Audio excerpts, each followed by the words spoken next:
आज अगर मैं आपसे ये कहूं कि अब से कुछ ही घंटों में रुपए या फिर करेंसी का इतिहास बदलने वाला है, तो शायद आप यकीन नहीं करेंगे, या फिर आपको ये भी लग सकता है कि नोटबंदी जैसी घटना फिर से हो सकती है, आप डर जाएंगे।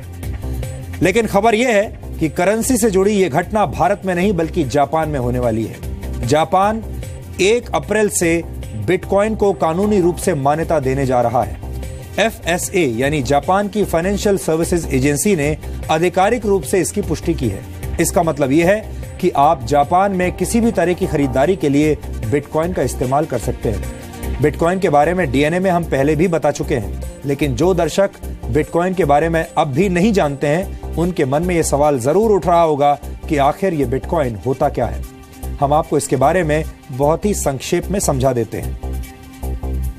बिटकॉइन एक ऐसी डिजिटल करेंसी है जो ना तो किसी को दिखाई देती है और ना ही इसे कोई छू सकता है, यानी ये फिजिकल नहीं है। आपको ये जानकर हैरानी होगी कि जिस करेंसी को कोई देख नहीं सकता, कोई छू नहीं सकता, वो दुनिया की सबसे मूल्यवान करेंसी है, क्योंकि बिटकॉइन के एक सिक्के की कीमत आज की तारीख में करीब 68,000 रुपए है।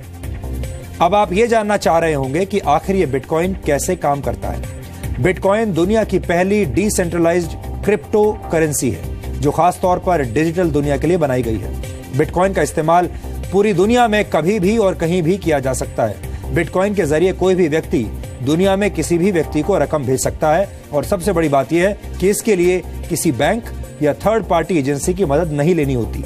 यानी आप जो पैसा किसी को भी भेजना चाहते हैं, उस पैसे को सीधे अपने बिटकॉइन वॉलेट से दूसरे व्यक्ति के बिटकॉइन वॉलेट में ट्रांसफर कर सकते हैं।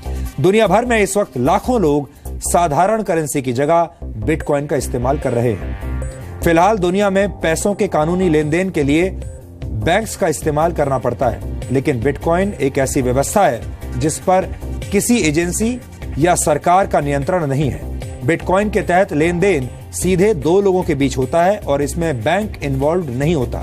यह लेन देन पूरी तरह से एनक्रिप्टेड होता है, यानी ये पैसों के लेन देन का एक सुरक्षित और सुपरफास्ट तरीका है, और ये पूरी तरह से गुप्त है।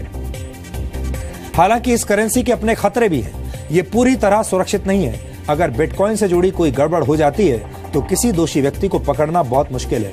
इसके लिए आप किसी सुरक्षा एजेंसी, किसी न्यायालय या सरकार के पास या किसी बैंक के पास नहीं जा सकते। कहीं कोई सुनवाई नहीं है, क्योंकि बिटकॉइन बैंक पर निर्भर है ही नहीं। सरकार का नियंत्रण ना होने की वजह से इस करेंसी की वैल्यू ऊपर नीचे होती रहती है और उसका कोई फिक्स्ड मैकेनिज्म नहीं है। लोग गलत कामों के लिए और प्रतिबंधित वस्तुएं खरीदने के लिए भी बिटकॉइन का इस्तेमाल कर रहे हैं, इसलिए इसे इस्तेमाल करना रिस्की है। और दुनिया भर की कई सरकारों और बैंकर्स ने फिलहाल इसे कानूनी मान्यता नहीं दी है। तो ये जो इसके खतरे हैं वो भी हम आपको बता रहे हैं। 6 साल पहले जब बिटकॉइन शुरू हुआ था तो उसकी कीमत सिर्फ 6 रुपए थी, लेकिन प्रचलन में आने के बाद ज्यादा से ज्यादा लोग इसे खरीदने की कोशिश करने लगे और बिटकॉइन की कीमत लगातार बढ़ती चली गई।